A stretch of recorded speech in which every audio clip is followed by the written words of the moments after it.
Nunca imaginé que la llamada telefónica que recibí durante la cena de Navidad de 2024 marcaría la diferencia entre la vida y la muerte. Una voz desconocida me susurró: finge que estás enfermo y vete ya. Van a envenenarte la comida. Observé a mi familia con un terror absoluto. Esa noche descubrí que mis seres más queridos habían planeado mi asesinato. Antes de que sigas escuchando, te animo a suscribirte y activar la campanita, porque cada día compartimos nuevas historias. Dale un like y cuéntanos en los comentarios desde qué ciudad y país nos sigues. Me llamo Rodrigo Navarro Campos, tengo 65 años y durante toda mi vida he creído haber construido una familia sólida y llena de amor. Aquella noche del 24 de diciembre, mientras la nieve caía suavemente sobre las calles de Madrid, me encontraba en mi casa celebrando la Navidad con mi hijo Álvaro, mi nuera Beatriz y mi adorada nieta Alba, que tiene 12 años. La mesa estaba decorada de forma impecable con manteles rojos y dorados, velas aromáticas y una cena que había costado más de 500 euros. Beatriz había insistido en preparar todo ella misma, algo que no era habitual, teniendo en cuenta que normalmente prefería que contratáramos un servicio de catering para las celebraciones importantes. Quiero que esta Navidad sea especial, papá Rodrigo, me había dicho con una sonrisa que ahora, al recordarla, me parece forzada y hasta siniestra. Álvaro estaba particularmente nervioso esa noche. Llevaba semanas actuando de manera extraña, evitando conversaciones profundas conmigo y respondiendo con evasivas cada vez que le preguntaba sobre su trabajo en la empresa familiar que habíamos construido juntos durante los últimos 15 años. Nuestra compañía de importación de productos textiles había prosperado considerablemente, generando ganancias anuales que superaban los 800.000 euros. Alba, mi nieta adorada, parecía ser la única verdaderamente feliz esa noche. Corría por la casa con su vestido navideño nuevo, emocionada por los regalos que había debajo del árbol. Su inocencia contrastaba drásticamente con la tensión que comenzaba a percibir en el ambiente, aunque en ese momento no lograba identificar exactamente qué era lo que estaba mal. Beatriz había preparado cordero asado con especias, patatas gratinadas, verduras al horno y una tarta de chocolate que era mi favorita. Todo olía delicioso y yo me sentía agradecido por tener una familia que se esforzaba tanto por hacerme sentir especial. Qué ingenuo fui al pensar que esa dedicación provenía del amor. Cuando nos sentamos a cenar, noté que Álvaro apenas tocaba la comida. Beatriz, por su parte, constantemente me ofrecía más vino, más agua, más de todo, insistiendo en que probara cada plato que había preparado con tanto cariño. Sus ojos brillaban de una manera que ahora reconozco como ansiedad pura, pero en ese momento lo interpreté como orgullo culinario. Papá, tienes que probar esta salsa especial que preparé para el cordero, decía Beatriz acercándome insistentemente una salsera. Es una receta secreta que aprendí de mi abuela. Tiene ingredientes muy especiales que nunca había usado antes. Justo cuando estaba a punto de servir esa salsa sobre mi plato, sonó mi teléfono móvil. Eran las 9:45 de la noche, una hora inusual para recibir llamadas. El número aparecía como desconocido y normalmente no habría contestado, pero algo en mi interior me impulsó a hacerlo. Diga, respondí apartándome ligeramente de la mesa. La voz que escuché al otro lado del teléfono me heló la sangre. Era una mujer mayor que hablaba en voz baja, pero con una urgencia desesperada. Señor Navarro, no me conoce, pero vivo en el edificio de enfrente. Finja que está enfermo y váyase inmediatamente de esa casa. Van a envenenarlo. Vi a su nuera comprando raticida esta tarde en la farmacia y escuché conversaciones terribles desde mi balcón. La línea se cortó inmediatamente. Mi corazón comenzó a latir tan fuerte que pensé que todos en la mesa podían escucharlo. Miré a Álvaro, que me observaba con una expresión que nunca había visto antes, una mezcla de impaciencia y algo que ahora reconozco como culpabilidad. Beatriz seguía sonriendo, pero sus manos temblaban ligeramente mientras sostenía la salera. ¿Quién era, papá?, preguntó Álvaro con una voz que sonaba demasiado aguda. Nadie importante, mentí tratando de mantener la calma mientras mi mente procesaba las palabras de esa mujer desconocida. En ese momento fingí un dolor súbito en el estómago. «Ay, no me siento bien», dije llevándome las manos al abdomen. «Creo que necesito ir al baño». Me levanté de la mesa y caminé hacia el baño, sintiendo las miradas de todos clavadas en mi espalda. Una vez dentro, cerré la puerta con llave y me apoyé contra ella, respirando profundamente mientras trataba de procesar lo que acababa de escuchar. ¿Era posible que mi propia familia quisiera hacerme daño? Encerrado en el baño, mi mente trabajaba a velocidad vertiginosa mientras analizaba cada detalle de las últimas semanas. Los comportamientos extraños de Álvaro, las sonrisas forzadas de Beatriz, su insistencia inusual en cocinar personalmente esta cena navideña. Todo comenzaba a encajar como las piezas de un rompecabezas macabro que había estado ignorando por completo. Recordé entonces la conversación que había escuchado 3 días atrás, cuando llegué temprano a casa desde la oficina. Álvaro y Beatriz hablaban en susurros en la cocina, pero se callaron abruptamente cuando sintieron mis pasos. En ese momento pensé que planeaban alguna sorpresa navideña, pero ahora esas voces conspirativas adquirían un significado completamente diferente y terrorífico. El baño tenía una ventana pequeña que daba al patio trasero. La abrí con cuidado, agradeciendo que fuera lo suficientemente amplia para permitir el paso de una persona. A los 65 años no era precisamente ágil, pero la adrenalina que corría por mis venas me dio una fuerza que no sentía desde hacía décadas. Antes de salir, escuché voces preocupadas del otro lado de la puerta. «Papá, ¿estás bien?», gritaba Álvaro con una urgencia que ahora me resultaba sospechosa.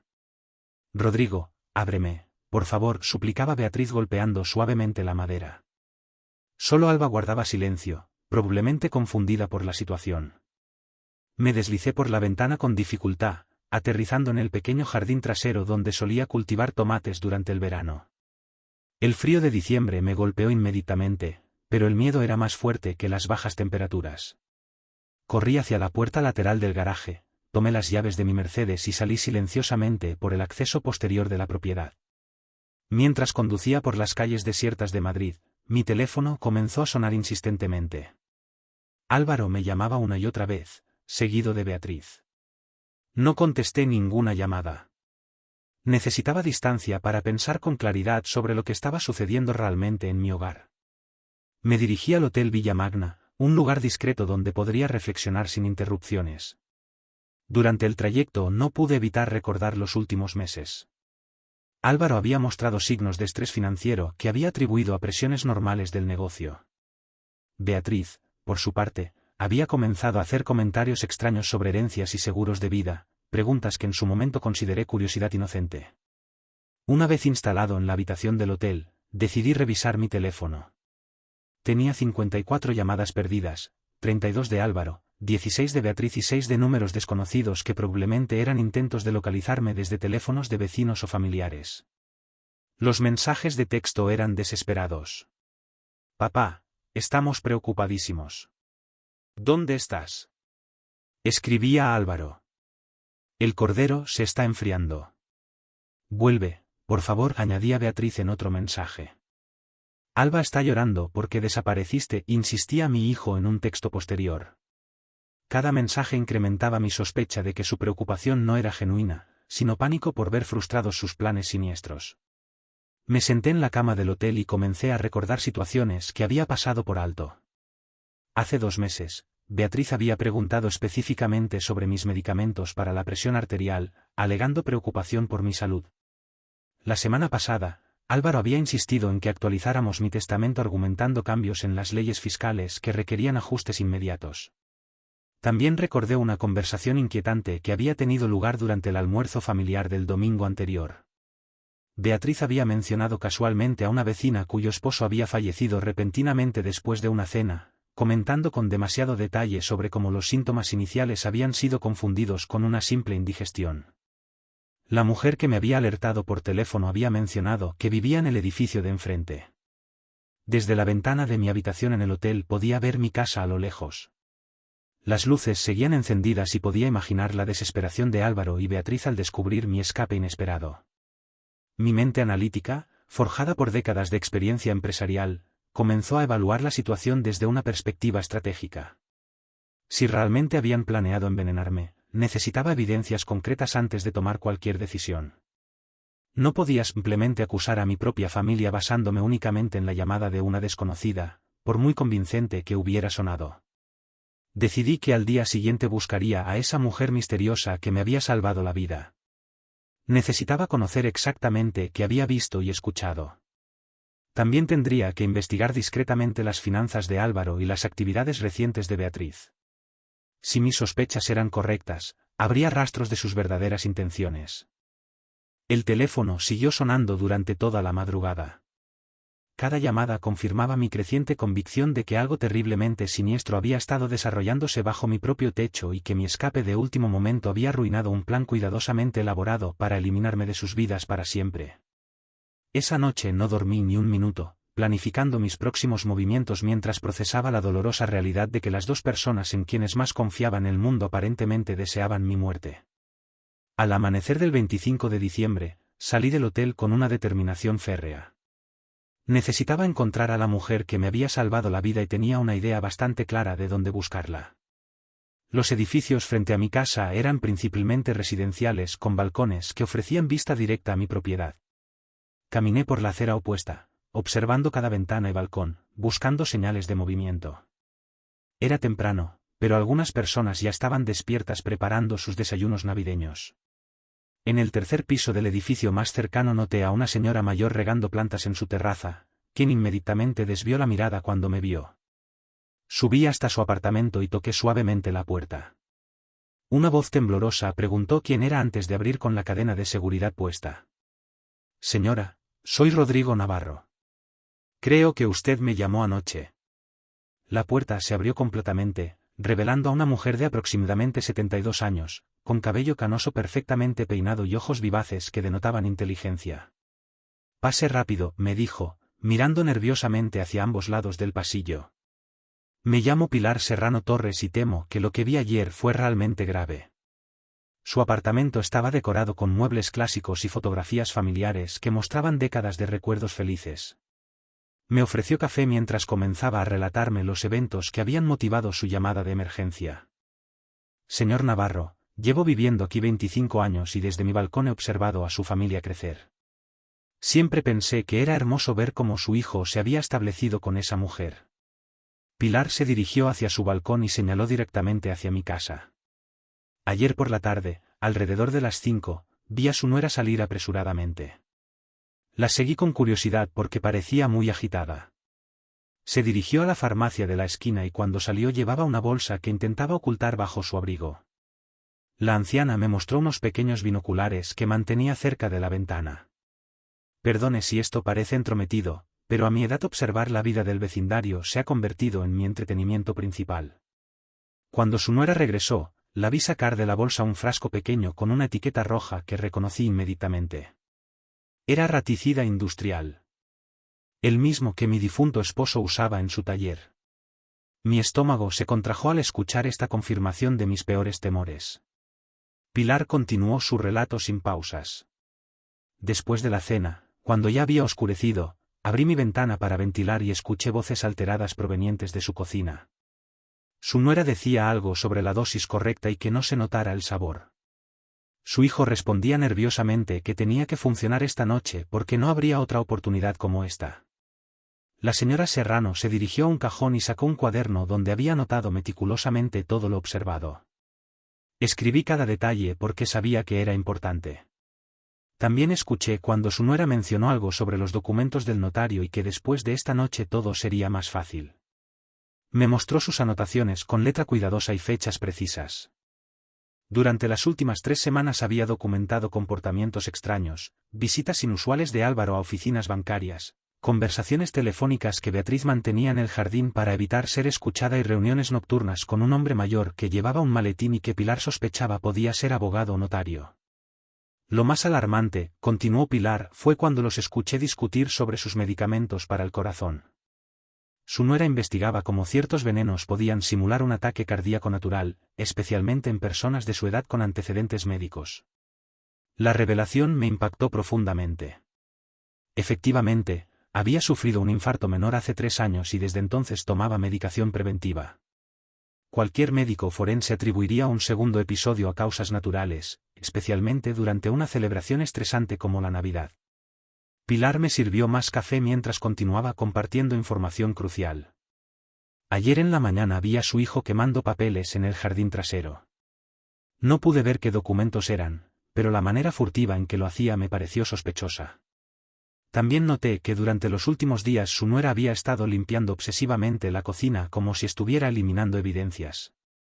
La anciana se acercó nuevamente al balcón y me señaló mi propia casa. Cuando decidí llamarle anoche fue porque vi cómo su nuera preparaba esa salsa especial. La manera en que manipulaba los ingredientes, añadiendo algo de un frasco pequeño mientras miraba constantemente hacia la puerta, me convenció de que estaba presenciando un intento de asesinato. Me explicó que había conseguido mi número telefónico preguntando discretamente a otros vecinos que conocían mi negocio. No podía quedarme callada sabiendo lo que estaba sucediendo. He vivido lo suficiente para reconocer las señales de peligro y lo que vi ayer superaba cualquier duda razonable. Su familia aparentaba felicidad perfecta desde afuera, pero las apariencias pueden ser terriblemente engañosas. Lo que planificaban hacer era monstruoso. Antes de despedirme, Pilar me entregó todas sus notas y me aseguró que estaría disponible como testigo si necesitaba su declaración oficial. Salí de su apartamento con la certeza absoluta de que mi escape nocturno había evitado mi asesinato.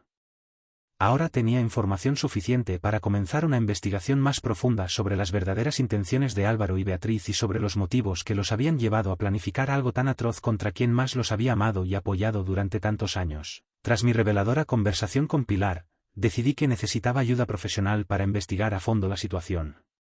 A través de contactos empresariales conocí a un detective privado llamado Miguel Santos Herrera, que había trabajado anteriormente en casos de fraude corporativo para varios de mis colegas del sector textil. Lo contacté inmediatamente desde mi habitación del hotel. Miguel accedió a reunirse conmigo esa misma tarde en su oficina, ubicada en el Distrito Financiero de Madrid. Era un hombre de 50 años, experimentado y discreto, con más de 2 décadas investigando casos complejos que involucraban familia y dinero. Señor Navarro, me dijo mientras revisaba las notas de Pilar, lo que me describe suena a un caso clásico de conspiración familiar motivada por la herencia. Necesitamos examinar las finanzas de su hijo y las actividades recientes de ambos. Si han planeado esto cuidadosamente, habrá rastros digitales y documentales. Miguel comenzó inmediatamente su investigación accediendo a bases de datos financieras y registros públicos. En menos de 4 horas había compilado información que me dejó completamente devastado. Álvaro había acumulado deudas por un total de 370.000 euros durante los últimos 8 meses. Los registros mostraban préstamos personales de múltiples entidades bancarias, todos solicitados sin mi conocimiento, a pesar de que yo era socio mayoritario de nuestra empresa familiar. Álvaro había utilizado su participación en la compañía como garantía, comprometiendo activos que técnicamente también me pertenecían. Aquí está lo más preocupante, me explicó Miguel señalando documentos en su pantalla. Su hijo intentó obtener un préstamo adicional de 200.000 euros hace 3 semanas, pero fue rechazado porque los bancos consideraron que ya estaba sobreendeudado. Esa negativa probablemente aceleró sus planes desesperados. La investigación reveló también que Beatriz había estado consultando múltiples sitios web sobre herencias, seguros de vida y procedimientos legales para reclamar bienes en casos de muerte súbita. Su historial de navegación incluía búsquedas específicas sobre síntomas de ataque cardíaco y sustancias no detectables en autopsias. Miguel había conseguido acceso a los registros telefónicos de ambos, descubriendo llamadas frecuentes a un abogado especializado en sucesiones llamado Eduardo Ruiz Castillo. Este letrado tiene una reputación cuestionable, me informó Miguel, ha estado involucrado en varios casos donde familiares han intentado acelerar procesos hereditarios mediante métodos poco éticos. Los documentos bancarios mostraban que Álvaro había intentado acceder a mis cuentas personales en 3 ocasiones durante el último mes, utilizando información que solo podría haber obtenido revisando mis papeles privados en casa. Todos los intentos fueron bloqueados por las medidas de seguridad del banco, pero confirmaban sus intenciones de apropiarse de mis recursos económicos. Señor Navarro, hay algo más, continuó Miguel con una expresión grave. Su nuera aumentó significativamente sus búsquedas sobre venenos caseros después de la primera semana de diciembre.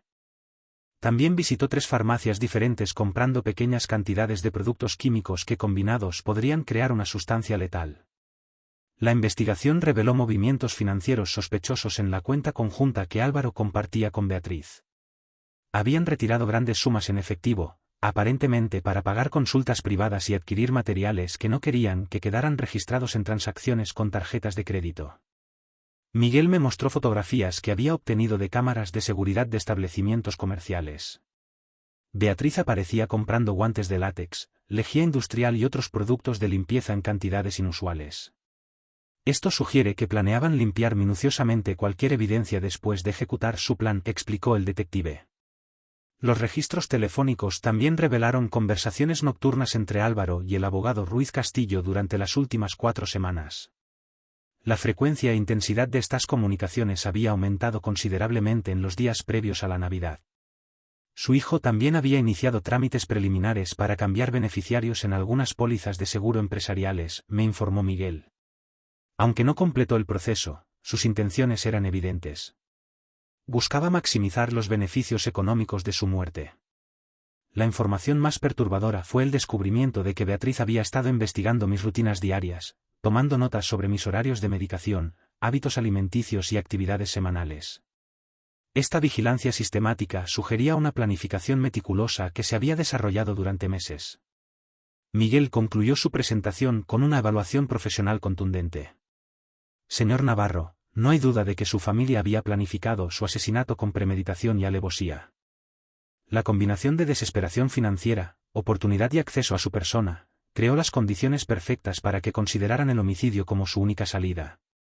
Salí de la oficina del detective con un dossier completo de evidencias que confirmaban mis peores temores. Mi hijo, que había sido mi orgullo y mi socio de confianza, junto con su esposa, habían conspirado para matarme y heredar mi patrimonio.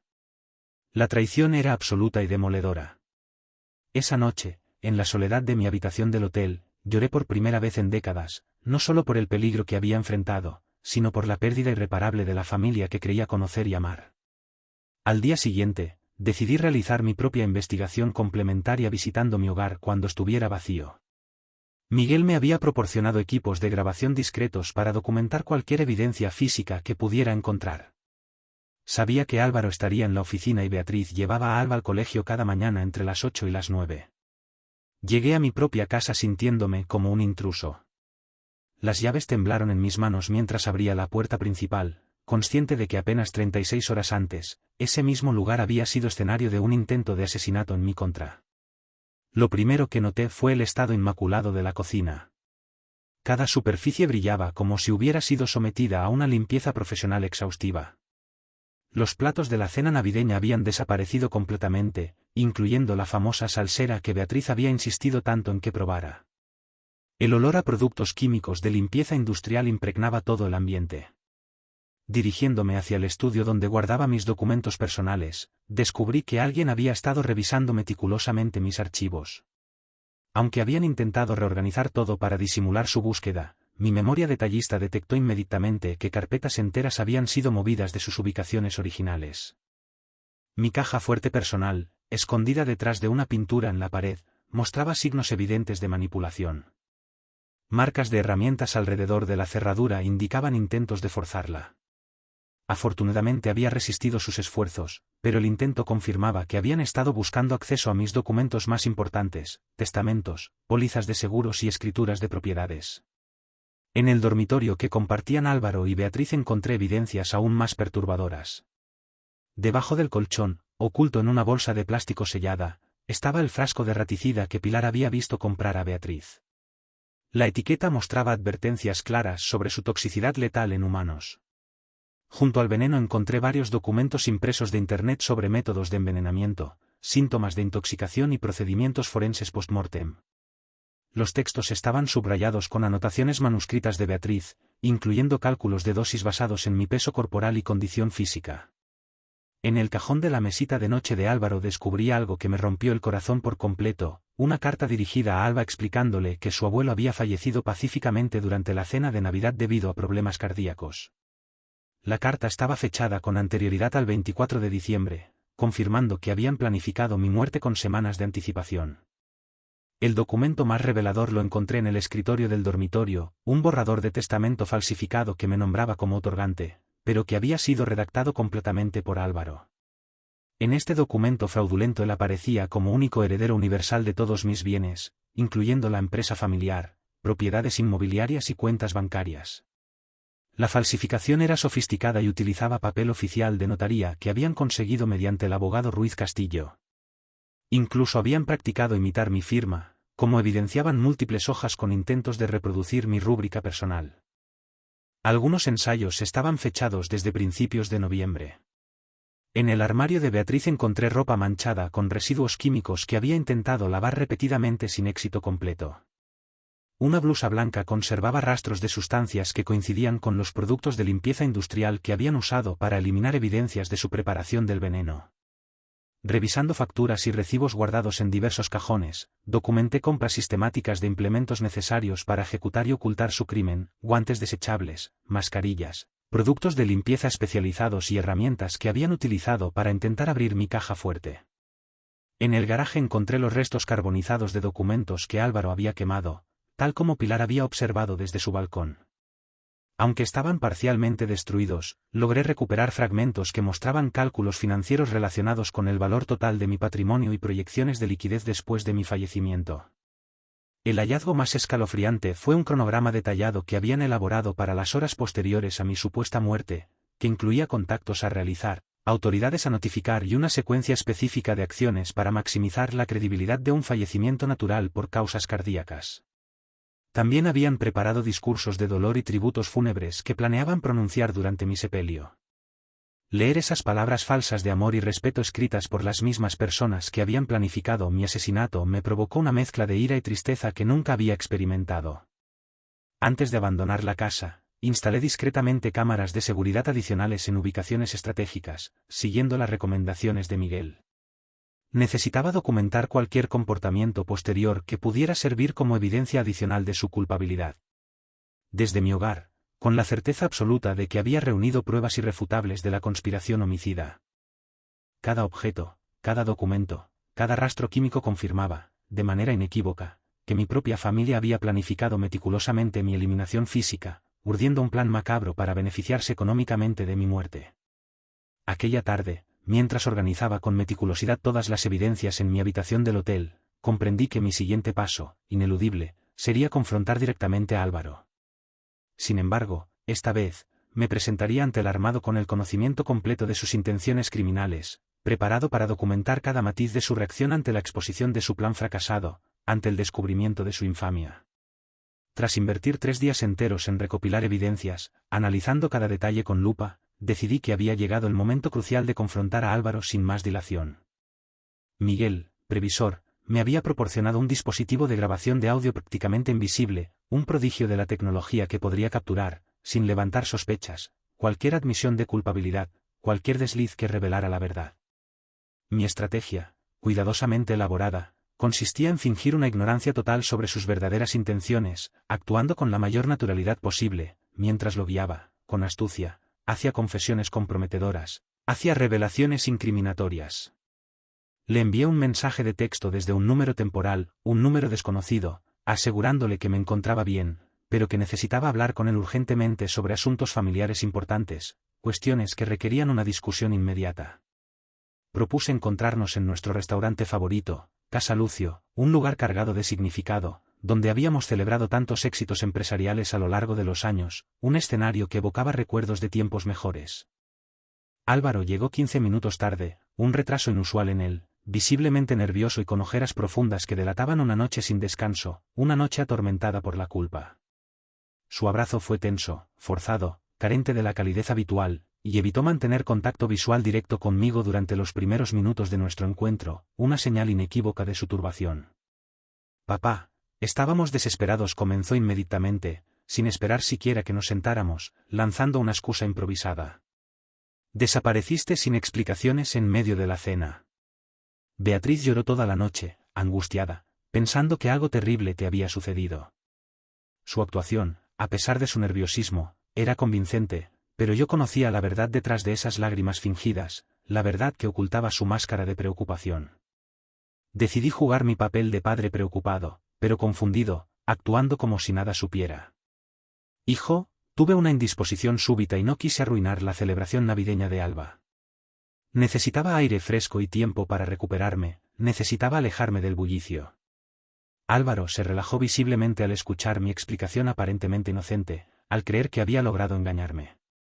«Claro, papá, entendemos perfectamente. Tu salud es lo más importante para nosotros. De hecho, Beatriz ha estado investigando dietas especiales que podrían beneficiar tu condición cardíaca», buscando alternativas para mejorar tu bienestar.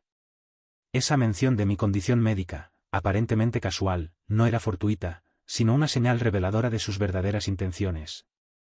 La grabadora capturaba cada palabra, cada matiz de la conversación, mientras yo fingía gratitud por su supuesta preocupación, actuando como si creyera en su falsedad. Es reconfortante saber que se interesan tanto por mi bienestar, respondí, observando cómo se relajaba progresivamente, confiado en su engaño. Durante la comida, dirigí la conversación hacia temas financieros, fingiendo ignorancia sobre su situación económica desesperada, llevando la conversación hacia el terreno que me interesaba. Álvaro, he estado pensando en expandir nuestro negocio textil. Tal vez deberíamos considerar inversiones adicionales en el próximo trimestre, buscar nuevas oportunidades. Su rostro palideció inmediatamente al escuchar mis palabras, revelando su turbación. Papá, quizás no sea el momento más apropiado para nuevas inversiones. El mercado está complicado últimamente, hay mucha incertidumbre. Sus manos temblaron ligeramente mientras intentaba encontrar excusas plausibles para evitar discusiones financieras detalladas, para desviar la atención de su precaria situación. Complicado. Nuestros balances muestran ganancias consistentes, insistí, presionándolo sutilmente, sembrando la duda en su mente. A menos que haya algo que no esté viendo en nuestros registros contables, algo que me estés ocultando. La tensión en su expresión se intensificó notablemente, delatando su creciente nerviosismo. Bueno, papá, hay algunos ajustes temporales que he tenido que realizar para optimizar nuestras operaciones. Nada preocupante, solo reorganizaciones estratégicas, modificaciones menores. Decidí intensificar la presión psicológica, apretando las tuercas para hacerlo confesar. Álvaro, confío completamente en tu gestión, pero a mi edad prefiero mantenerme informado sobre cada aspecto de nuestras finanzas.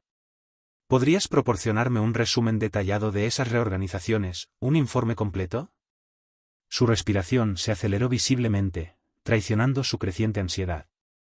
Por supuesto, papá. Te prepararé un informe completo la próxima semana. Ahora mismo estoy compilando datos de múltiples fuentes para asegurar precisión absoluta, para que tengas toda la información necesaria. La conversación continuó durante 2 horas, durante las cuales Álvaro inadvertidamente confirmó varios aspectos de su conspiración, revelando detalles cruciales. Mencionó presiones externas que enfrentaba, referencias veladas a soluciones definitivas para problemas familiares y comentarios sobre la importancia de actuar rápidamente antes de que las oportunidades desaparezcan, delatando su desesperación. Cuando abordé el tema de mi testamento, su reacción fue particularmente reveladora, mostrando su verdadero interés. Papá, últimamente he reflexionado sobre la importancia de tener documentos legales actualizados. Nunca sabemos cuándo podrían ser necesarios, es mejor estar preparados. Interesante que menciones eso, respondí cuidadosamente, midiendo cada palabra. Hace unas semanas mi abogado me sugirió revisar algunas cláusulas. ¿Tú también has consultado especialistas legales recientemente? Álvaro casi se atragantó con su bebida al escuchar mi pregunta, revelando su sorpresa. Sí, Beatriz y yo hemos estado informándonos sobre procedimientos sucesorios. Solo por precaución, ¿entiendes? Queremos estar preparados para cualquier eventualidad, para lo que pueda pasar. Esa admisión parcial quedó perfectamente registrada en mi dispositivo de grabación, proporcionando una prueba valiosa. Continué explorando sus motivaciones psicológicas, fingiendo vulnerabilidad paternal, buscando una confesión completa. Hijo, a veces me preocupa que cuando yo no esté ustedes enfrenten dificultades económicas. ¿Hay algo que debería saber sobre su situación actual, algo que me estés ocultando? Su rostro mostró una lucha interna evidente entre la culpabilidad y la desesperación, un conflicto entre su conciencia y su ambición. Papá, todos tenemos desafíos ocasionales.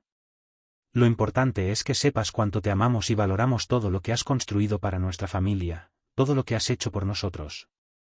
Hacia el final de nuestro encuentro, logré que admitiera indirectamente su conocimiento sobre sustancias tóxicas, revelando su familiaridad con el tema.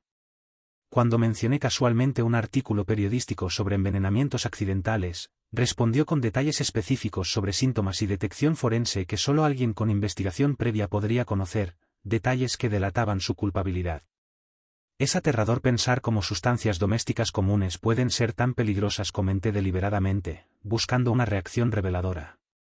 Absolutamente, respondió con nerviosismo creciente, traicionando su inquietud. Beatriz ha estado muy cuidadosa últimamente con productos de limpieza y otros químicos caseros. Uno nunca puede ser demasiado precavido, es mejor prevenir que lamentar. Esa referencia específica a otros químicos proporcionó evidencia adicional de su conocimiento sobre los venenos que habían adquirido, confirmando mis sospechas. Al despedirnos, su abrazo fue aún más tenso que al inicio y noté cómo sus manos sudaban profusamente, una señal inequívoca de su angustia. Regresé al hotel con grabaciones comprometedoras que complementaban perfectamente las evidencias físicas que había recopilado, completando el rompecabezas. Álvaro había confirmado indirectamente múltiples aspectos de su conspiración homicida, proporcionándome material suficiente para la siguiente fase de mi plan, la pieza que faltaba. La confrontación definitiva que expondría completamente su traición ante toda la familia, revelando su infamia al mundo. Después de obtener las grabaciones comprometedoras de Álvaro, después de asegurarme de tener todas las pruebas necesarias, decidí que había llegado el momento de la confrontación definitiva, el momento de la verdad. Organicé una reunión familiar en mi hogar, convocando a todos bajo el pretexto de aclarar mi desaparición navideña y discutir planes futuros para nuestra empresa familiar, utilizando una excusa para reunirlos a todos. Llegué a casa una hora antes que ellos para preparar el escenario cuidadosamente, organizando cada detalle. Instalé cámaras adicionales en el salón principal, ocultándolas estratégicamente, y coloqué grabadoras de respaldo en ubicaciones estratégicas, asegurando una cobertura completa. Miguel esperaba en su vehículo a 2 manzanas de distancia, listo para intervenir si la situación se tornaba peligrosa, preparado para actuar en caso de emergencia. Álvaro y Beatriz llegaron puntuales, acompañados de Alba, quien corrió inmediatamente a abrazarme con la alegría genuina de una niña que había extrañado a su abuelo, mostrando su afecto sincero. Esa demostración de amor puro contrastaba dolorosamente con las intenciones siniestras de sus padres, revelando la profundidad de su traición. «Papá, gracias por convocarnos», dijo Álvaro intentando mantener una compostura tranquila, actuando con normalidad. «Esperamos que te sientas mejor después de tu episodio del día de Navidad, que te hayas recuperado por completo». Beatriz asintió silenciosamente, pero sus ojos evitaban encontrarse con los míos, delatando su incomodidad. «Precisamente sobre ese episodio quiero hablar», comencé, observando cómo la tensión se apoderaba gradualmente de sus rostros, sintiendo su creciente nerviosismo. «He reflexionado mucho durante estos días. Y creo que hay cosas importantes que debemos aclarar como familia, cuestiones que deben ser resueltas». Alba se sentó en el sofá principal, completamente ajena a la gravedad de lo que estaba por desarrollarse, ajena al drama que estaba a punto de comenzar. Álvaro y Beatriz tomaron asientos opuestos, manteniendo distancia física entre ellos y conmigo, como si instintivamente sintieran el peligro que se aproximaba, presintiendo la tormenta.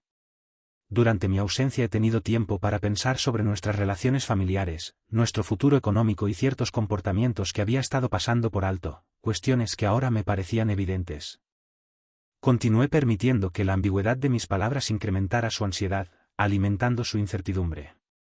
Beatriz fue la primera en mostrar signos evidentes de nerviosismo, revelando su angustia. «Rodrigo, si hay algo que te ha molestado o preocupado, podemos hablarlo abiertamente. Somos familia y la comunicación es fundamental, debemos ser sinceros el uno con el otro». «Tienes razón, Beatriz. La comunicación es fundamental. Por eso he decidido compartir con ustedes algunas conversaciones muy interesantes que he mantenido recientemente, conversaciones reveladoras». Saqué mi teléfono y coloqué el primer archivo de audio sobre la mesa del salón, preparando el terreno para la confrontación. Esta grabación es de mi encuentro con Álvaro hace 2 días en Casa Lucio, una conversación que lo compromete. Presioné el botón de reproducción y la voz de mi hijo resonó claramente en el ambiente, admitiendo indirectamente conocimientos sobre sustancias tóxicas y procedimientos legales sospechosos, revelando su culpabilidad. El rostro de Álvaro se descompuso completamente, mostrando su desesperación. «Papá, me grabaste sin mi consentimiento. ¿Cómo pudiste hacer algo así? ¿Cómo pudiste traicionarme?». Su indignación era una táctica defensiva desesperada para desviar la atención de sus propias admisiones comprometedoras, una maniobra para evitar la responsabilidad. «La pregunta no es, ¿cómo pude grabar a mi propio hijo?», respondí con calma calculada, manteniendo la compostura. «Sino porque mi hijo tiene conocimientos tan específicos sobre venenos y procedimientos forenses, porque conoces detalles tan macabros». El silencio que siguió fue ensordecedor, creando una atmósfera de tensión palpable. Alba comenzó a percibir la tensión creciente, intuyendo que algo andaba mal. Abuelo, ¿de qué están hablando? ¿Por qué papá y mamá parecen asustados? ¿Por qué están tan nerviosos? Su inocencia partía mi corazón sabiendo que estaba a punto de destruir su percepción de sus padres para siempre, sabiendo que iba a revelarle una verdad terrible. Continué reproduciendo fragmentos selectos de la grabación donde Álvaro hacía referencias veladas a presiones externas, soluciones definitivas y su conocimiento sobre sustancias químicas domésticas, exponiendo su plan. Cada revelación incrementaba visiblemente su desesperación, aumentando su angustia. Esto no prueba nada, intentó defenderse Beatriz, pero su voz temblaba incontrolablemente, revelando su miedo. Las conversaciones pueden malinterpretarse fácilmente fuera de contexto, pueden ser sacadas de proporción. Tienes razón, Beatriz. Las conversaciones pueden malinterpretarse, pero los objetos físicos son mucho más difíciles de explicar, son pruebas irrefutables. Me dirigí hacia una bolsa que había preparado previamente y saqué el frasco de raticida que había encontrado en su dormitorio, presentando la evidencia final. La reacción fue instantánea y devastadora, provocando una conmoción.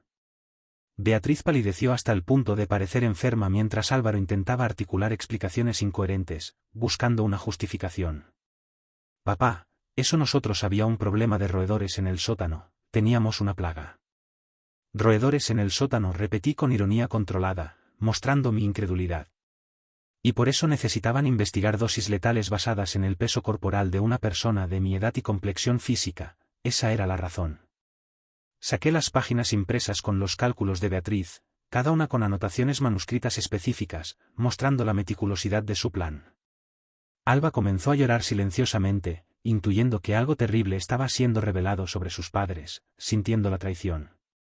Se acercó a mí buscando protección, alejándose instintivamente de Álvaro y Beatriz, buscando refugio. También encontré este borrador de testamento falsificado. Continué mostrando el documento fraudulento que habían preparado con mi firma practicada repetidamente hasta lograr una imitación convincente, exponiendo su infamia. La evidencia era irrefutable e innegable, sellando su destino. Álvaro finalmente se desplomó emocionalmente, derrumbándose ante la verdad. Papá, lo siento. Lo siento mucho.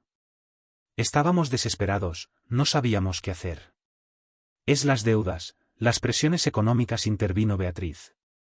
Entonces decidieron matarme, pregunté directamente, necesitando una confesión completa ante mi nieta, quien merecía conocer la verdad sobre sus padres, buscando una respuesta honesta. Beatriz intentó una última maniobra defensiva, buscando una salida. Nunca habríamos llegado hasta el final. Solo estábamos explorando opciones extremas, buscando una solución. Jamás te habríamos hecho daño real. Nunca te habríamos lastimado. Explorando opciones extremas, repetí con incredulidad, mostrando mi indignación.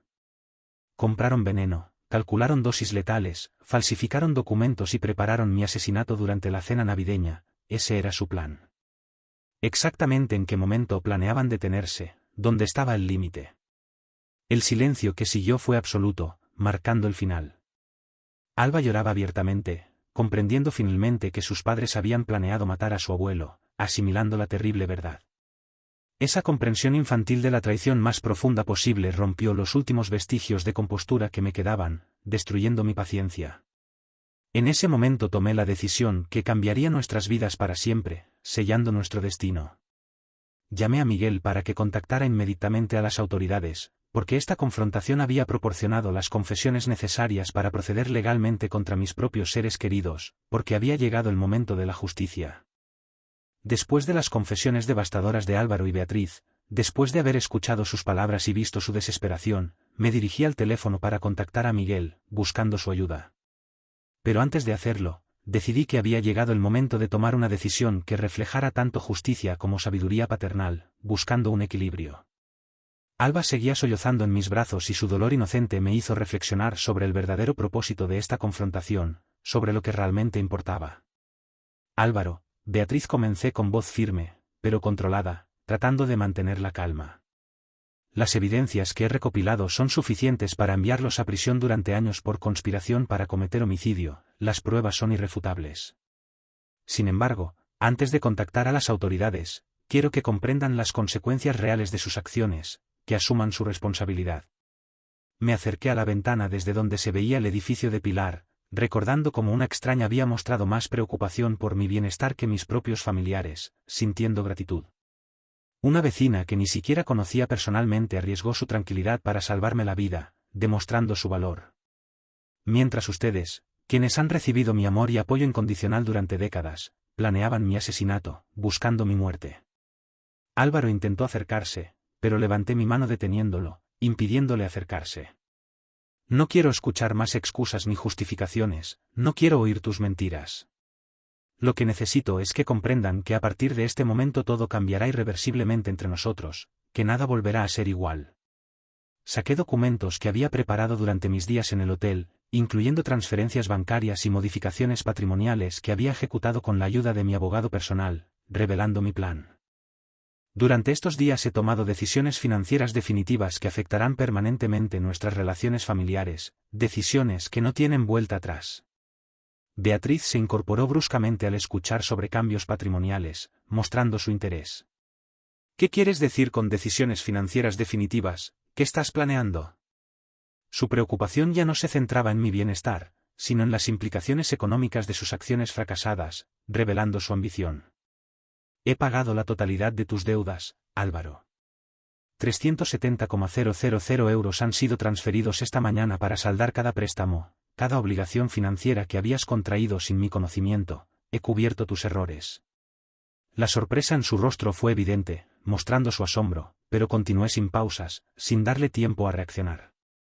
Sin embargo, esa será la última ayuda económica que recibas de mí durante el resto de tu vida, no volverás a recibir mi ayuda. He modificado completamente mi testamento, removiendo tu nombre como beneficiario de cualquier herencia futura. He cambiado mi voluntad. Las palabras resonaron en el salón como sentencias definitivas, creando una atmósfera de tensión. Alba levantó su rostro manchado de lágrimas, mostrando su preocupación. Abuelo, ¿eso significa que papá y mamá no tendrán más dinero, que no podrán comprarme cosas? Su pregunta inocente encapsulaba perfectamente las consecuencias prácticas de las decisiones que estaba tomando, mostrando su comprensión. Significa, querida Alba, que tus padres tendrán que aprender a vivir basándose en su propio trabajo y esfuerzo, no en expectativas de recibir dinero que no han ganado honestamente, tendrán que valerse por sí mismos. Acaricié su cabello mientras explicaba conceptos complejos en términos que pudiera comprender, tratando de protegerla. Álvaro se desplomó en su silla, comprendiendo finalmente las ramificaciones completas de sus acciones, asimilando la realidad.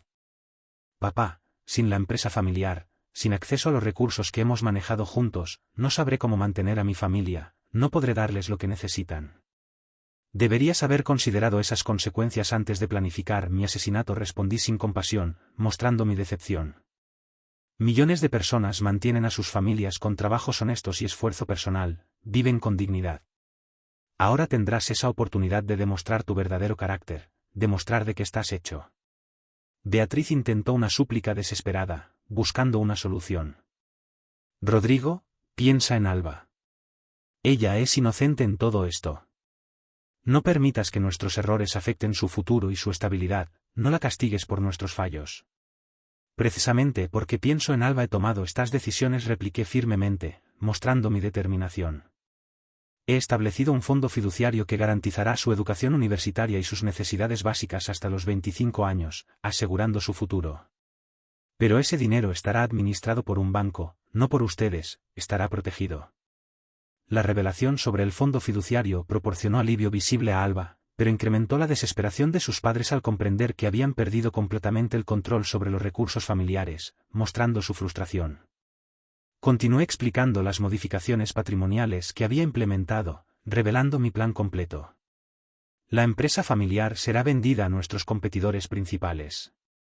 El dinero resultante será donado íntegramente a organizaciones benéficas que apoyan a víctimas de violencia doméstica y traición familiar, se destinará a una buena causa. ¿Vas a destruir todo lo que construimos juntos?, preguntó Álvaro con voz quebrada, mostrando su dolor. Ustedes destruyeron todo lo que construimos juntos cuando decidieron que mi muerte era preferible a enfrentar honestamente sus problemas financieros, cuando decidieron asesinarme, respondí con tristeza profunda, pero determinación inquebrantable, mostrando mi resolución. Me dirigí hacia Alba y tomé sus pequeñas manos entre las mías, buscando su consuelo.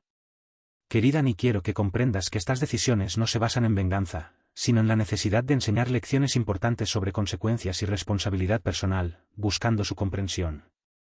Tus padres tendrán que comenzar una nueva vida aprendiendo a valorar el trabajo honesto y las relaciones auténticas, tendrán que empezar de nuevo. Espero que algún día comprendan que el amor verdadero no puede comprarse con dinero ni mantenerse mediante engaños, que el amor es más que eso. Finalmente, tomé el teléfono y marqué el número de Miguel, poniendo fin a la confrontación. Puedes proceder con el contacto a las autoridades.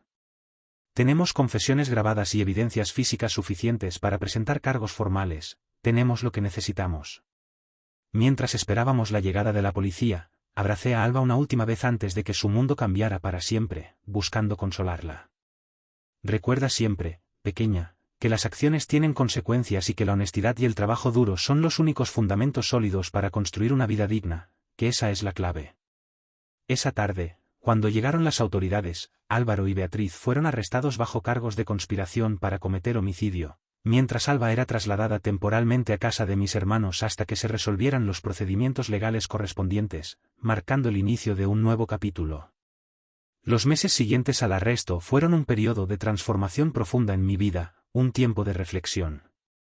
Después de vender la casa familiar donde habían ocurrido tantos recuerdos hermosos convertidos ahora en pesadillas, después de deshacerme del pasado, decidí mudarme a un apartamento modesto en el barrio de Salamanca, alejándome físicamente de los escenarios que me recordaban constantemente la traición, buscando un nuevo comienzo. El proceso judicial avanzaba lentamente, pero de manera contundente, siguiendo su curso. El fiscal asignado al caso, doctora Carmen Vázquez Mendoza, me había asegurado que las evidencias recopiladas eran excepcionales y que raramente había visto un caso de conspiración familiar documentado tan meticulosamente, mostrando su sorpresa. Durante las audiencias preliminares tuve que testificar detalladamente sobre los eventos de la noche navideña y los descubrimientos posteriores, reviviendo el dolor. Ver a Álvaro y Beatriz esposados en el banquillo de los acusados me provocaba una mezcla compleja de dolor paternal y satisfacción por haber impedido mi propio asesinato, sintiendo emociones contradictorias. Alba vivía ahora con mi hermana Esperanza y su esposo en Valencia, adaptándose a su nueva vida. La niña había requerido apoyo psicológico intensivo para procesar el trauma de descubrir las intenciones homicidas de sus padres, necesitando ayuda para superar el trauma. Los terapeutas infantiles reportaban progresos lentos, pero consistentes en su recuperación emocional, mostrando esperanza. Establecí una rutina completamente nueva para mi vida diaria, buscando un nuevo propósito. Cada mañana visitaba el centro de día para personas mayores del barrio, donde había comenzado a ofrecer clases de gestión empresarial para emprendedores jubilados, compartiendo mi conocimiento. Esta actividad me proporcionaba propósito y conexión social sin las complicaciones de relaciones familiares tóxicas, llenando mi vida. Los fines de semana viajaba a Valencia para visitar a Alba, pasando tiempo con ella. Esos encuentros eran agridulces, sintiendo emociones mezcladas. Ella mostraba cariño genuino hacia mí, pero ocasionalmente preguntaba cuándo podría ver nuevamente a sus padres, mostrando su añoranza. Explicarle la realidad de su situación, sin traumatizarla adicionalmente, requería delicadeza extrema, demandando cuidado. «Abuelo, ¿pa mamá hicieron algo muy malo?», me preguntó durante una de nuestras caminatas por el parque, buscando respuestas. Su inocencia contrastaba dolorosamente con la gravedad de las acciones que habían destrozado nuestra familia, mostrando la tragedia. «Sí, pequeña. Tomaron decisiones muy equivocadas que lastimaron a mucha gente, especialmente a ti y a mí», le expliqué con honestidad apropiada para su edad, siendo sincero. «Pero eso no significa que no los ames. Solo significa que las personas a veces cometen errores tan grandes que tienen consecuencias muy serias, que hay límites que no deben cruzarse». Mi nueva vida incluía también una amistad inesperada con Pilar Serrano, la vecina que me había salvado la vida, valorando su gesto.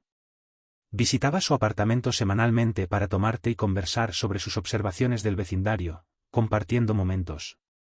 Ella se había convertido en una confidente valiosa y en evidencia viviente del valor de mantener lazos comunitarios auténticos, mostrando su importancia. «Señor Rodrigo», me decía Pilar durante una de nuestras conversaciones, «usted hizo lo correcto al exponer la verdad, aunque haya sido doloroso. La justicia a veces requiere sacrificios personales tremendos, pero es necesaria». El juicio principal fue programado para abril del año siguiente, esperando el momento. Los abogados defensores de Álvaro y Beatriz intentaban negociar declaraciones de culpabilidad reducidas, pero yo había insistido en que enfrentaran las consecuencias completas de sus acciones, buscando justicia. No buscaba venganza, sino que se estableciera un precedente claro sobre las repercusiones de traicionar la confianza familiar más fundamental, enviando un mensaje. Durante este periodo comencé a escribir mis memorias documentando no solo los eventos recientes, sino toda mi trayectoria como empresario y padre, reflexionando sobre mi vida. El proceso de escritura me ayudaba a procesar décadas de recuerdos y a entender cómo había llegado a criar un hijo capaz de planificar mi asesinato, buscando respuestas. Reflexionando sobre la educación que había proporcionado a Álvaro, reconocí errores significativos en mi enfoque paternal, asumiendo mi responsabilidad. Quizás había sido demasiado permisivo financieramente, protegiéndolo de las consecuencias naturales de sus decisiones irresponsables y creando una dependencia económica que eventualmente se había convertido en resentimiento homicida, reconociendo mi fallo. Mi salud física se había fortalecido paradójicamente durante estos meses de estrés, mejorando mi estado. La actividad constante, la dieta mejorada y el propósito renovado habían tenido efectos beneficiosos que sorprendían incluso a mi cardiólogo, Dr. Martín Jiménez Rubio, mostrando una mejora. Don Rodrigo, sus indicadores cardiovasculares han mejorado considerablemente, me informaba durante mis consultas regulares, dando buenas noticias. Irónicamente, sobrevivir a un intento de asesinato parece haber revitalizado su organismo, parece haberle dado una nueva vida. Las noches eran los momentos más difíciles, enfrentando la soledad. En la soledad de mi apartamento enfrentaba el dolor profundo de haber perdido no solo a mi hijo, sino también la ilusión de que había construido una familia amorosa y unida, sintiendo el vacío. Los recuerdos de Álvaro niño, de sus primeros éxitos empresariales, de momentos felices que ahora parecían completamente falsos, me atormentaban regularmente, torturándome. Sin embargo, también experimentaba una sensación creciente de liberación personal, sintiendo libertad. Por primera vez en décadas, mis decisiones financieras y personales no estaban influenciadas por consideraciones familiares complejas, sintiendo autonomía. Esta autonomía recién descubierta me permitía explorar intereses y relaciones que había descuidado durante años de dedicación empresarial y paternal, abriéndome a nuevas oportunidades. Al finalizar el año había establecido una nueva identidad personal completamente independiente de mi rol como padre traicionado, renaciendo. Era simplemente Rodrigo, un hombre que había sobrevivido a la ultimate traición y había elegido reconstruir su vida basándose en principios de honestidad, trabajo digno y relaciones auténticas, valores que esperaba transmitir a Alba mientras crecía en un ambiente familiar más saludable, mostrando mi esperanza. 6 meses después del juicio, que había concluido con sentencias de 5 años de prisión para Álvaro y 4 años para Beatriz por conspiración para cometer homicidio, sellando su destino, recibí una carta inesperada que cambiaría nuevamente el rumbo de mi historia familiar, sorprendiéndome. La misiva llegó desde el centro penitenciario, donde cumplía condena a mi hijo, viniendo de él. La letra era inequívocamente suya, pero el tono era completamente diferente a cualquier comunicación anterior, mostrando un cambio.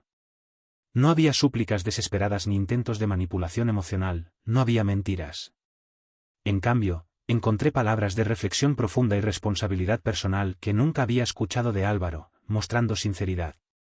Papá, comenzaba la carta, durante estos meses en prisión, he tenido tiempo para enfrentar realmente lo que hicimos.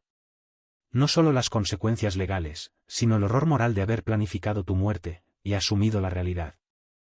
No escribo buscando perdón porque comprendo que algunas acciones trascienden cualquier posibilidad de absolución, sé que no merezco ser perdonado. Continué leyendo con sorpresa creciente, sintiendo asombro.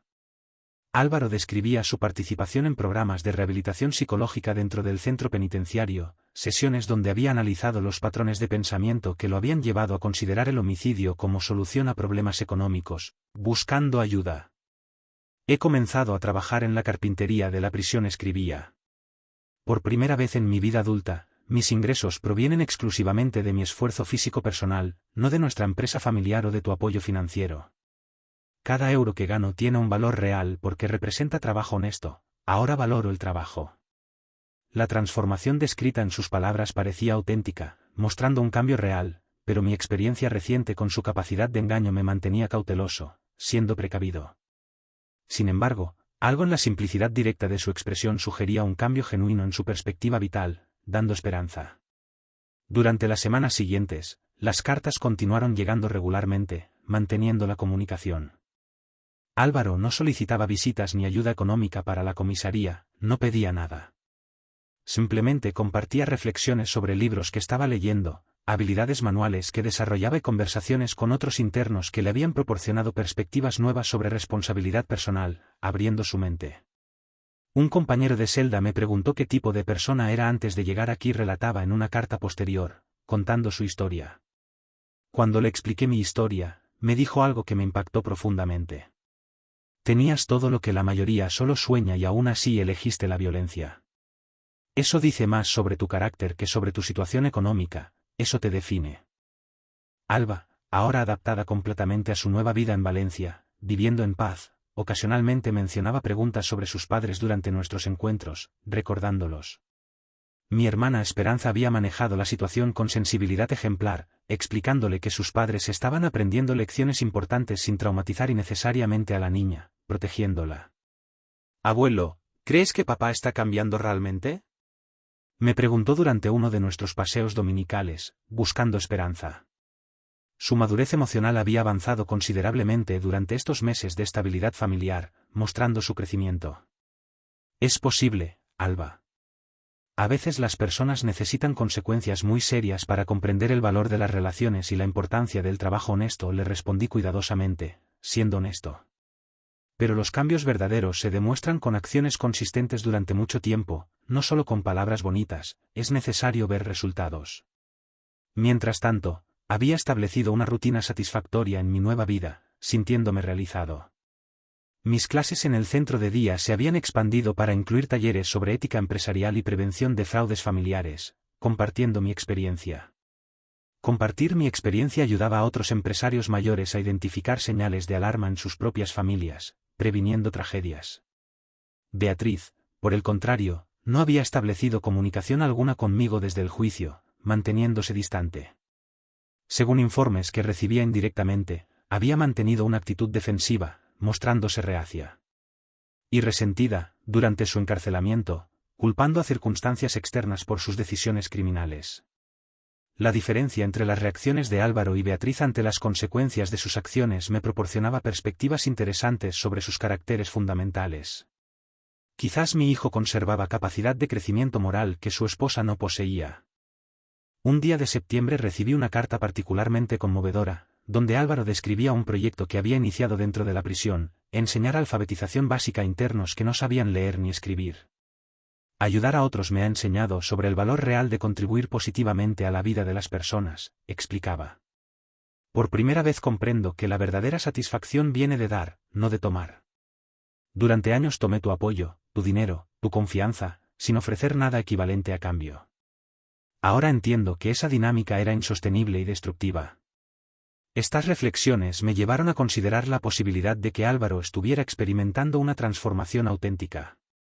No implicaba perdón inmediato ni restauración de nuestra relación anterior, pero sugería que quizás algún día podríamos reconstruir algún tipo de vínculo basado en respeto mutuo y honestidad absoluta. Al final de ese mes tomé una decisión significativa, le escribí mi primera respuesta a sus cartas. No fue una reconciliación, sino un reconocimiento de su aparente crecimiento personal y una expresión cautelosa de esperanza sobre su futuro postcarcelario. Álvaro, escribí, tus palabras sugieren cambios profundos en tu comprensión sobre responsabilidad y trabajo honesto. Cuando completes tu condena, tendrás la oportunidad de demostrar si esos cambios son permanentes. Alba y yo estaremos observando, esperando que pruebes que puedes ser el hombre y padre que siempre tuviste el potencial de ser. 2 años después de mi primera respuesta a las cartas de Álvaro, llegó el momento de su liberación condicional.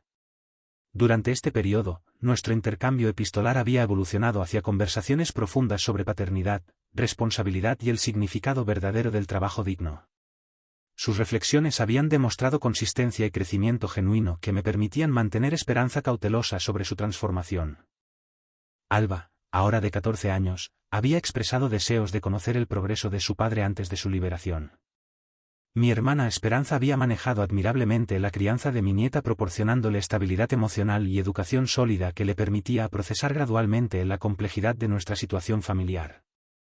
Abuelo, ¿crees que papá ha aprendido realmente las lecciones que necesitaba aprender?, me preguntó durante una de nuestras conversaciones telefónicas semanales. Su madurez había avanzado considerablemente, pero conservaba la esperanza natural de una hija que amaba a su padre a pesar de conocer sus errores. El día de la liberación de Álvaro, decidí estar presente fuera del centro penitenciario, no como gesto de reconciliación automática, sino como demostración de que estaba dispuesto a evaluar objetivamente su transformación. Llevé conmigo a Alba, quien había insistido en acompañarme después de largas conversaciones sobre expectativas realistas. Cuando Álvaro emergió del edificio penitenciario, su apariencia física reflejaba los cambios internos que había descrito en sus cartas. Había perdido peso considerablemente. Su postura era más erguida y sus ojos mostraban una serenidad que nunca había observado durante sus años de adulto joven y responsable. Su primer gesto no fue dirigirse hacia nosotros inmediatamente, sino quedarse parado varios minutos, respirando profundamente el aire libre, aparentemente absorbiendo la realidad de su libertad recuperada. Cuando finalmente nos vio, su acercamiento fue excitante y respetuoso, sin presunciones sobre el tipo de recibimiento que merecía. «Papá». Alba nos saludó con voz controlada. «Gracias por venir. No esperaba que estuvieran aquí, pero agradezco profundamente la oportunidad de verlos». Su humildad contrastaba dramáticamente con la arrogancia que había caracterizado su comportamiento anterior al arresto. Alba corrió hacia él con lágrimas en los ojos y el abrazo que compartieron fue genuinamente emotivo. Álvaro lloró silenciosamente mientras sostenía a su hija, quien había crecido tanto durante su ausencia. «Has crecido tanto», pequeña, murmuró Álvaro. «Lamento profundamente haber perdido estos años por decisiones tan terribles». Durante los meses siguientes, Álvaro demostró consistentemente los cambios que había prometido en sus cartas. Encontró empleo en una carpintería local, viviendo en un apartamento modesto que pagaba completamente con sus ingresos personales. No solicitó ayuda financiera ni intentó retomar acceso a recursos familiares que había perdido. Sus visitas con Alba fueron graduales y supervisadas inicialmente, pero su comportamiento paternal había madurado notablemente. Ya no era el padre permisivo que compensaba su ausencia emocional con regalos costosos, sino alguien que invertía tiempo genuino en conocer los intereses y preocupaciones de su hija. «Papá me enseñó a hacer una mesa pequeña para mi cuarto», me contó Alba después de una de sus visitas. «Dice que trabajar con las manos le ha enseñado sobre paciencia y precisión, cosas que nunca valoró cuando tenía dinero fácil». Durante una cena familiar que organicé 6 meses después de su liberación, Álvaro me pidió hablar privadamente.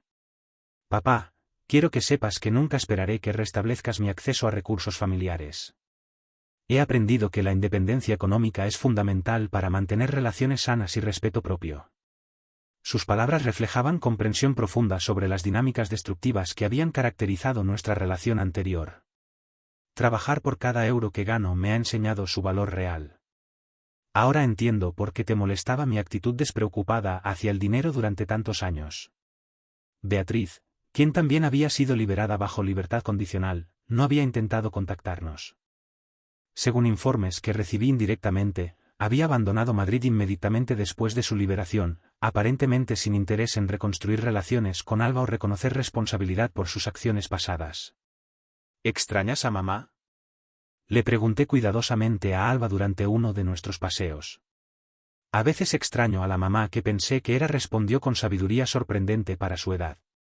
«Pero ahora comprendo que esa versión de ella probablemente nunca existió realmente. Prefiero tener un padre real que está aprendiendo a ser mejor persona». Al final de ese año, Álvaro había establecido una rutina de vida completamente independiente y responsable.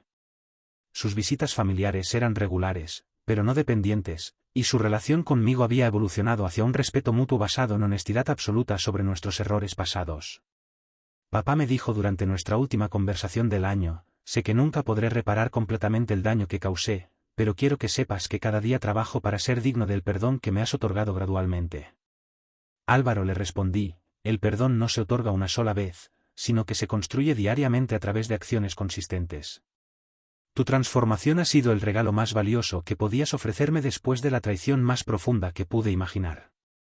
Reflexionando sobre nuestra historia completa, comprendo que la llamada telefónica que recibí aquella noche navideña no solo salvó mi vida física, sino que inició un proceso de destrucción y reconstrucción familiar que nos permitió descubrir versiones más auténticas de nosotros mismos. Alba creció rodeada de honestidad. Álvaro aprendió el valor del trabajo digno, y yo descubrí que el amor paternal verdadero a veces requiere consecuencias severas para enseñar lecciones fundamentales sobre carácter y responsabilidad.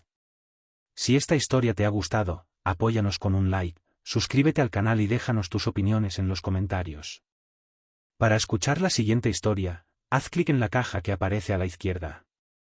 Gracias por acompañarnos. M. Y resentida, atrapada en una espiral de justificaciones durante todo su tiempo tras las rejas, siempre achacando sus decisiones criminales a factores externos, a un destino implacable que, según ella, la había empujado al abismo. La marcada diferencia entre las reacciones de Álvaro y Beatriz al enfrentarse a las consecuencias de sus actos me ofrecía una ventana reveladora a sus naturalezas más profundas, a esos rasgos esenciales que definían quiénes eran en realidad. Tal vez, solo tal vez, mi hijo aún conservaba dentro de sí la semilla de un crecimiento moral, una capacidad de redención que, lamentablemente, parecía ausente en su esposa. Un día de septiembre, entre el torbellino de cartas rutinarias, una en particular me llegó al alma, resonando con una sinceridad inusual. Era de Álvaro, describiendo con detalle un proyecto que había puesto en marcha dentro de la prisión, una iniciativa que me sorprendió gratamente, enseñar a leer y escribir a aquellos internos que, privados incluso de las herramientas básicas de la alfabetización, se encontraban aún más marginados dentro de ese mundo ya de por sí hostil. Ayudar a otros, explicaba Álvaro con una voz que parecía haber renacido de las cenizas, me ha abierto los ojos al verdadero valor de contribuir de manera positiva a la vida de los demás. Por primera vez en mi vida, comprendo que la auténtica satisfacción no reside en tomar, en acumular para uno mismo, sino en dar, en ofrecer algo de valor al mundo. Continuaba, con una honestidad que me conmovió profundamente, durante años, he sido un parásito, aprovechándome de tu apoyo incondicional, de tu dinero, de tu confianza, sin ofrecer absolutamente nada a cambio que pudiera siquiera equipararse a lo que tú me dabas. Ahora, al fin, entiendo que esa dinámica era insostenible, destructiva para todos nosotros. Estas reflexiones, nacidas en el duro crisol de la prisión, me llevaron a contemplar la posibilidad, antes impensable, de que Álvaro estuviera experimentando una genuina transformación interior, un cambio profundo que iba más allá de las palabras vacías y las promesas incumplidas. Por supuesto, esto no implicaba un perdón inmediato, ni mucho menos la restauración de nuestra relación anterior, como si nada hubiera pasado. El camino hacia la reconciliación sería largo y arduo. Sin embargo, estas señales de arrepentimiento y propósito renovado sugerían que, tal vez, algún día, en un futuro aún lejano, podríamos reconstruir algún tipo de vínculo, una conexión basada en el respeto mutuo y una honestidad absoluta, cimientos indispensables para cualquier relación que aspirara a ser sana y duradera. A finales de ese mes, después de sopesar cuidadosamente mis sentimientos y mis esperanzas, tomé una decisión trascendental, le escribí mi primera respuesta a sus cartas. No era una reconciliación formal, ni una declaración de perdón incondicional. Era algo más modesto, pero no por ello menos significativo, un reconocimiento de su aparente crecimiento personal, de esa evolución que parecía estar experimentando en su interior, y una expresión cautelosa de esperanza sobre su futuro una vez que saliera de la cárcel. Álvaro, escribí con una mezcla de cautela y anhelo, tus palabras sugieren cambios profundos en tu comprensión sobre la responsabilidad y el valor del trabajo honesto. Cuando completes tu condena, tendrás la oportunidad de demostrar, con hechos y no solo con palabras, si esos cambios son permanentes, si realmente has aprendido las lecciones que la vida te ha puesto por delante. Alba y yo estaremos observando, con el corazón en un puño, esperando que demuestres que puedes ser el hombre y el padre que siempre tuviste el potencial de ser, ese hombre que, a pesar de todo, aún creo que llevas dentro. 2 años después de aquella primera respuesta a las cartas de Álvaro, el día de su liberación condicional finalmente llegó. Durante todo ese tiempo, nuestro intercambio epistolar había evolucionado gradualmente, pasando de mensajes formales y cautelosos a conversaciones más profundas y sinceras sobre temas fundamentales como la paternidad, la responsabilidad, el significado verdadero del trabajo digno y la importancia de la honestidad en las relaciones humanas. Sus reflexiones, plasmadas en cada una de sus cartas, habían demostrado una consistencia y un crecimiento genuino que me permitían mantener una esperanza cautelosa sobre su transformación, una esperanza que, aunque frágil, se aferraba a la posibilidad de un futuro mejor para nuestra familia. Alba, que ya tenía 14 años, había expresado en repetidas ocasiones su deseo de conocer el progreso de su padre antes de su liberación, de tener una idea clara de si realmente había cambiado antes de volver a verlo cara a cara. Mi hermana Esperanza, con su sabiduría y paciencia infinitas, había manejado admirablemente la crianza de mi nieta, proporcionándole la estabilidad emocional y la educación sólida que necesitaba para procesar gradualmente la complejidad de nuestra situación familiar, para entender las difíciles circunstancias que nos habían tocado vivir.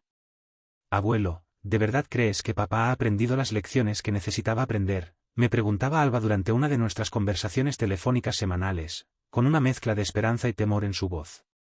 Su madurez había avanzado considerablemente en los últimos años, pero aún conservaba la esperanza natural de una hija que amaba a su padre a pesar de conocer sus errores, de ser consciente de las profundas heridas que había causado. El día de la liberación de Álvaro, con el corazón dividido entre la esperanza y la cautela, decidí estar presente fuera del centro penitenciario, no como un gesto de reconciliación automática, como si todo estuviera perdonado y olvidado, sino como una demostración de que estaba dispuesto a evaluar objetivamente su transformación, a darle una oportunidad para demostrar que realmente había cambiado. Llevé conmigo a Alba, quien había insistido en acompañarme después de largas conversaciones sobre la necesidad de mantener expectativas realistas, de no dejarse llevar por la emoción del momento y de ser conscientes de que el camino hacia la recuperación sería largo y lleno de obstáculos. Cuando Álvaro emergió del edificio penitenciario, su apariencia física reflejaba de manera palpable los cambios internos que había descrito en sus cartas. Había perdido peso considerablemente, su rostro lucía más delgado y marcado, pero sus ojos, antes turbios y llenos de arrogancia, ahora mostraban una serenidad y una profundidad que nunca había observado durante sus años de adulto joven y responsable. Su postura era más erguida, como si llevara sobre sus hombros el peso de sus errores pasados, pero también la determinación de enmendarlos. Su primer gesto, en lugar de dirigirse apresuradamente hacia nosotros, fue quedarse parado durante varios minutos, respirando profundamente el aire fresco y limpio, aparentemente absorbiendo la realidad de su libertad recuperada, sintiendo en su piel el renacer de una nueva vida. Cuando finalmente nos vio, su acercamiento fue cauteloso y respetuoso, sin presunciones sobre el tipo de recibimiento que merecía, consciente de que se había ganado su lugar en nuestra vida. «Papá». Alba nos saludó con una voz sorprendentemente controlada, casi tímida. «Gracias por venir. No esperaba que estuvieran aquí, sinceramente, pero agradezco profundamente la oportunidad de verlos, de poder compartir este momento con ustedes». Su humildad contrastaba de manera tan drástica con la arrogancia y la prepotencia que habían caracterizado su comportamiento antes de ser arrestado que me costaba reconocer en ese hombre al hijo que había conocido. Alba, incapaz de contener más sus emociones, corrió hacia él con lágrimas en los ojos, y el abrazo que compartieron fue genuinamente emotivo, un encuentro cargado de sentimientos encontrados, de dolor por el pasado y de esperanza por el futuro. Álvaro lloró silenciosamente mientras sostenía a su hija entre sus brazos, consciente de lo mucho que había crecido durante su ausencia, del tiempo irrecuperable que había perdido. «Has crecido tanto», pequeña, murmuró Álvaro con la voz entrecortada por la emoción. «Lamento profundamente haber perdido todos estos años por culpa de decisiones tan terribles, por errores que marcarán mi vida para siempre».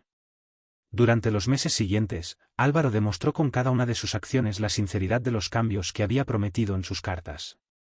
Encontró empleo en una pequeña carpintería local, un trabajo humilde pero digno que le permitía ganarse la vida honestamente.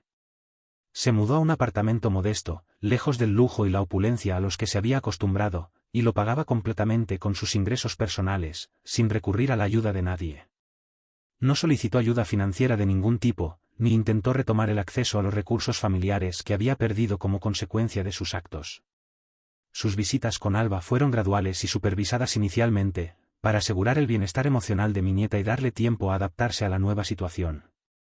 Sin embargo, con el paso de las semanas, su comportamiento paternal había madurado notablemente. Ya no era el padre permisivo y ausente que intentaba compensar su falta de compromiso emocional con regalos costosos y caprichos innecesarios, sino alguien que invertía tiempo genuino en conocer los intereses y preocupaciones de su hija, en escuchar sus problemas y en ofrecerle su apoyo incondicional. «Papá me enseñó a hacer una mesa pequeña para mi cuarto», me contó Alba con una sonrisa radiante después de una de sus visitas. «Dice que trabajar con las manos le ha enseñado sobre la paciencia y la precisión, cosas que nunca valoró cuando tenía dinero fácil». Durante una cena familiar que organicé 6 meses después de su liberación, con el objetivo de fortalecer los lazos familiares y evaluar el progreso de Álvaro, mi hijo me pidió hablar privadamente. «Papá, quiero que sepas que nunca esperaré que restablezcas mi acceso a los recursos familiares. He aprendido, a través de la experiencia, que la independencia económica es fundamental para mantener relaciones sanas y para ganarse el respeto propio. No quiero volver a ser un parásito, ni depender de ti para nada. Sus palabras reflejaban una comprensión profunda sobre las dinámicas destructivas que habían caracterizado nuestra relación en el pasado, una honestidad brutal que me conmovió hasta lo más profundo de mi ser. Trabajar por cada euro que gano me ha enseñado su valor real. Ahora entiendo por qué te molestaba tanto mi actitud despreocupada hacia el dinero durante todos estos años, mi falta de aprecio por el esfuerzo y el sacrificio que implica ganarlo honestamente. Beatriz, por su parte, quien también había sido liberada bajo libertad condicional, no había intentado contactarnos en ningún momento. Según los informes que recibí indirectamente a través de conocidos comunes, había abandonado Madrid inmediatamente después de su liberación, aparentemente sin ningún interés en reconstruir su relación con Alba o en asumir la responsabilidad por sus acciones pasadas. Parecía haberse borrado del mapa, como si quisiera olvidar todo lo que había sucedido. ¿Extrañas a mamá?, le pregunté cuidadosamente a Alba durante uno de nuestros paseos por el parque, tratando de abordar un tema delicado con la mayor sensibilidad posible. A veces extraño a la mamá que pensé que era, respondió con una sabiduría sorprendente para su edad, una madurez que contrastaba con la ingenuidad propia de su edad. Pero ahora comprendo que esa versión de ella probablemente nunca existió realmente, que era una fantasía, una idealización que yo misma había construido. Prefiero tener un padre real, imperfecto pero sincero, que está aprendiendo a ser mejor persona cada día, que a una madre ausente y egoísta que vive en su propio mundo. Al final de ese año, Álvaro había establecido una rutina de vida completamente independiente y responsable. Sus visitas familiares eran regulares, pero no dependientes, y su relación conmigo había evolucionado hacia un respeto mutuo basado en la honestidad absoluta sobre nuestros errores pasados y en la aceptación de nuestras imperfecciones. Ya no había secretos ni reproches entre nosotros, solo un deseo sincero de construir un futuro mejor juntos.